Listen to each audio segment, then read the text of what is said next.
কিছুদিন পর ওই মহিলার কবরের পাশ দিয়ে যাওয়ার সময় দেখে যে কবর থেকে চিৎকারের আওয়াজ আসতেছে। তো এলাকার মানুষ কবর থেকে চিৎকার আওয়াজ আসতেছে, এখন কি করবে? দৌড়ে গেছে ইমাম সাহেবের কাছে। ইমাম সাহেবের কাছে গিয়ে বলতেছে, হুজুর, ওই যে কিছুদিন আগে একজন মহিলার জানাজা আপনি পড়াইছেন, কবরের মধ্যে মহিলাটাকে রেখে আসছেন, ওই কবর থেকে আজকে চিল্লা আওয়াজ আসতেছে, চিৎকারের আওয়াজ আসতেছে। তো হুজুর বলতেছে, তাই নাকি? বলে হ্যাঁ। সবাই গেল ওইখানে, যাওয়ার পর দেখে ঠিকই কবর থেকে মহিলা ডাকতেছে, চিল্লা আওয়াজ শোনা যায়। তো হুজুর বলতেছে, ঠিক আছে, কবরের মাটি সরাও।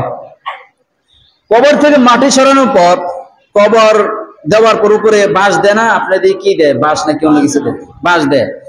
তো যখন কয়েকটা বাঁশের কঞ্চি সরাইছে, বাঁশের খাড়ি সরানোর পর মহিলা বলতেছে, সাবধান, আর একটা বাঁশের খাড়ি সরাবে না তোমরা। কেন?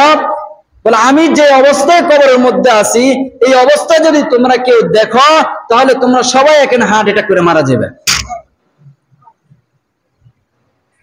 তাহলে তোমরা সবাই হার্ট অ্যাটাক করে মারা যাবে, আমার অবস্থা দেখে তোমরা সহ্য করতে পারবে না।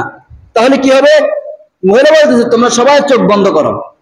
সবাই চোখ বন্ধ করছে, মহিলা একবারে ঘরের ভিতরে চলে গেছে। এখন মহিলা বলতেছে, যদি তোমরা কেউ আমাকে দেখতে চাও, এমন সাহসী বীর যাদের সাহস আছে, যাদের হাড় দুর্বল, তারা কেউ এসো না। যাদের সাহস আছে, আমাকে দেখেও শক্ত থাকতে পারবে, এমন কয়েকজন ব্যক্তি ঘরের মধ্যে আসো, তাহলে তোমরা আমার অবস্থা দেখতে পারবে। তো কয়েকজন লোক ঘরের ভিতরে গেল। যাওয়ার পর দেখতেছে যে এই মহিলার ঠোঁটগুলোকে আগুনের কাছে দিয়ে কেটে দেওয়া হয়েছে, রক্ত বাইরে টপ টপ করে রক্ত পড়তেছে। এই মহিলার যে নখগুলো আছে, নখগুলোকে আগুনের প্লাস দিয়ে উঠে ফেলা হয়েছে, এখন এগুলো থেকে রক্ত পড়তেছে। এই মহিলার যে চুলগুলো আছে, এই চুলগুলো মহিলাকে সাপ হয়ে ধ্বংসন করতেছে। তো ওই সমস্ত লোকেরা জিজ্ঞাসা করলো, আপনার এই অবস্থা কেন? আপনার ঠোঁট কেন আগুনের কাছে দ্বারা কেটে দেওয়া হয়েছে? আর মুখ কেন আপনি ভেবে আশ্রে মুখের থেকে রক্ত বের করে ফেলছেন? আপনার চুলগুলো কেন আপনাকে সাপে ধ্বংসন করতেছে? মহিলা বলতেছে, শোনো, কবরের আযাব যে ভয়ঙ্কর, কবরের আযাব যে কঠিন, দুনিয়ার কোন মানুষ যদি একবার কবরের আযাব দেখতো, তাহলে সে আর কোনোদিন গুনাহের কাজ করতো না, কোরআন বিরোধী কাজ করতো না, ইসলাম বিরোধী কাজ করতো না, নামাজ ছাড়তো না। কবরের আযাব এতই ভয়ঙ্কর। তো মহিলাকে জিজ্ঞাসা করা হলো, আপনার ঠোঁট কেন কাটা হয়েছে? মহিলা বলতেছে, এই ঠোঁটের মধ্যে লিপস্টিক দিয়ে আমি রাস্তাঘাটে চলাফেরা করতাম। এটা কি মহিলাদের জন্য জায়েজ?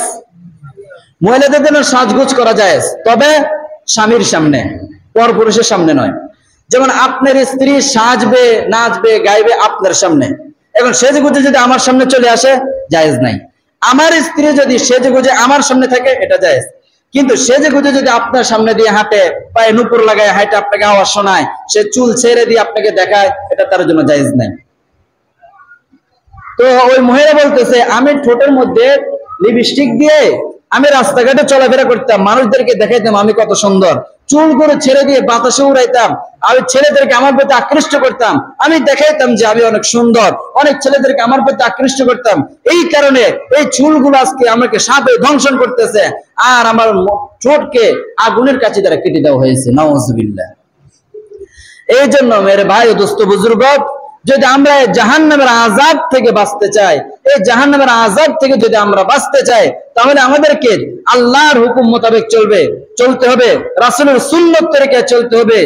যে সমস্ত গুনাহের কাজ, যেগুলো গুনাহের কাজ থেকে আমাদেরকে দূরে থাকতে হবে। আমরা সকলে রাজি তো গুনাহের কাজ থেকে দূরে থাকতে? শেষ কথা বলে শেষ করে দিচ্ছি। আল্লাহ বলেন, قد أفلح من تزكى وذكر اسم ربه فصلى। আল্লাহ পাক রব্বুল আলামিন বলেন, যারা গুনাহের কাজ করবে না, সুদ খাইবে না, ঘুষ খাইবে না, গুনাহের কাজ করবে না, এক কথায় গুনাহের কাজ করবে না, ওই সমস্ত লোকের অন্তর হচ্ছে পবিত্র, তারাই হচ্ছে সফল কাম। যারা পবিত্র অন্তর নিয়ে আসতে পারবে তারাই হবে সফল কাম। আর যারা তাদের অন্তরকে গুনাহের কাজে লিপ্ত করে দিবে, সুদ খাইবে, ঘুষ খাইবে, নামাজ ছেড়ে দিবে, নাফরমানি করবে, ওই ব্যক্তির অন্তর হচ্ছে গুনাহগার অন্তর, ওই ব্যক্তি হচ্ছে ব্যর্থ কাম। তাহলে আমরা কি পবিত্র আত্মা নিয়ে যেতে চাই কি চাই না, নাকি গুনাহগার হয়ে যেতে চাই? তো পবিত্র আত্মা নিয়ে যদি যেতে চাই, আমাদের অন্তরকে পরিষ্কার করে নিয়ে যদি আমরা যেতে চাই, তাহলে আমাদেরকে গুনাহের কাজ ছাড়তে হবে। হবে কি করতে হবে কি হবে না? নামাজ পড়তে হবে কি হবে না? ঘুষ ছাড়তে হবে কি হবে না? সুদ ছাড়তে হবে কি হবে না? অযথা কথাবার্তা এবং গীবত ছেগে চুগলখড়ি ছাড়তে হবে কি হবে না? মানুষের উপর অত্যাচার করা যাবে? গরিব দুঃখীদের উপর অত্যাচার করা যাবে? ওলামায়ে কেরামের উপর অত্যাচার করা যাবে? এক কথায় যেভাবে চললে আল্লাহ খুশি, রাসূল খুশি, সেইভাবে আমাদেরকে চলতে হবে। আল্লাহ পাক রব্বুল আলামিন আমাদেরকে যেভাবে চললে আল্লাহ খুশি, রাসূল খুশি, ওইভাবে আমাদেরকে চলার তৌফিক দান করুন। ওয়া আখির দাওয়ানা আলহামদুলিল্লাহি রাব্বিল আলামিন।